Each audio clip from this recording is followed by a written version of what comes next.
ಕಾಂಗ್ರೆಸ್ ಸರ್ಕಾರದ ಉಚಿತ ಭಾಗ್ಯಗಳ ಬಗ್ಗೆ ಕುಮಾರಸ್ವಾಮಿ ಅವರು ನಿನ್ನೆ ಸ್ಟೇಟ್ಮೆಂಟ್ ಕೊಟ್ಟಿದ್ದಾರೆ. ಈ ಭಾಗ್ಯಗಳಿಂದಾಗಿ ಹೆಣ್ಣುಮಕ್ಕಳು, ಬಡ ಹೆಣ್ಣುಮಕ್ಕಳು ದಾರಿ ತಪ್ಪಿದ್ದಾರೆ ಅಂತ ಸ್ಟೇಟ್ಮೆಂಟ್ ಕೊಟ್ಟಿದ್ದಾರೆ. ಅವ್ರ ಮನಸ್ಥಿತಿ ನಿಮ್ಗೆ ಅರ್ಥ ಆಯ್ತಲ್ವ? ಏನು ದಾರಿ ತಪ್ಪಿದ್ದಾರೆ ಅಂದ್ರೆ ಏನು?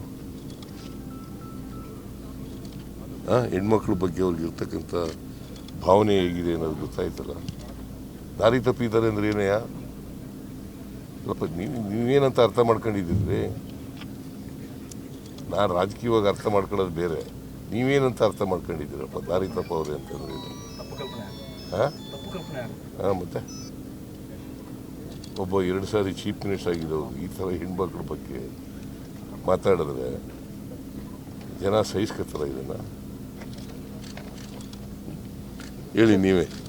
ಸರ್, ವಿಜಯೇಂದ್ರ ಅವರು ಹೇಳ್ತಾರೆ ಕರೆಂಟ್ ದರ ಹೆಚ್ಚಾಗಿದೆ, ಬಸ್ ದರ ಕೂಡ ಹೆಚ್ಚಾಗಿದೆ. ವಿಜಯೇಂದ್ರಿಗೆಲ್ಲ ಈಗ ಬಂದು ಕರೆಂಟ್ ದರ ಹೆಚ್ಚಾಗಿದೆ, ಮತ್ತೆ ಬಸ್ದು ದರ ಹೆಚ್ಚಾಗಿದೆ, ಮದ್ಯದ ದರ ಹೆಚ್ಚಾಗಿದೆ, ಸ್ಟಾಂಪ್ ಪೇಪರ್ದು ಬೆಲೆ ಹೆಚ್ಚಾಗಿದೆ. ಇದನ್ನೆಲ್ಲ ಹೆಚ್ಚು ಮಾಡಿ ಆ ದುಡ್ಡನ್ನ ಗ್ಯಾರಂಟಿ ಅಂತ ಇದು ಮಾಡ್ತಾರೆ. ಅದಕ್ಕೆಲ್ಲ ಎಷ್ಟು ದುಡ್ಡು ಬಂದದು ಗೊತ್ತಾ ವಿಜಯೇಂದ್ರನಿಗೆ? ಗೊತ್ತಾ ವಿಜಯೇಂದ್ರನಿಗೆ ಗೊತ್ತಾ ಅವೆಲ್ಲ ಎಷ್ಟು? ಅದರಿಂದ ಎಲ್ಲ ಎಷ್ಟು ದುಡ್ಡು ಕಲೆಕ್ಟ್ ಆಗುತ್ತೆ? ಒಂದು ವರ್ಷಕ್ಕೆ ಗ್ಯಾರಂಟಿಗಳಿಗೆ ಖರ್ಚಾಗ್ತಕ್ಕಂಥದ್ದು 56,000 ಕೋಟಿ ರೂಪಾಯಿ. ಅವರಿಂದೆಲ್ಲ ಅಷ್ಟು ದುಡ್ಡು ಬಂದದ?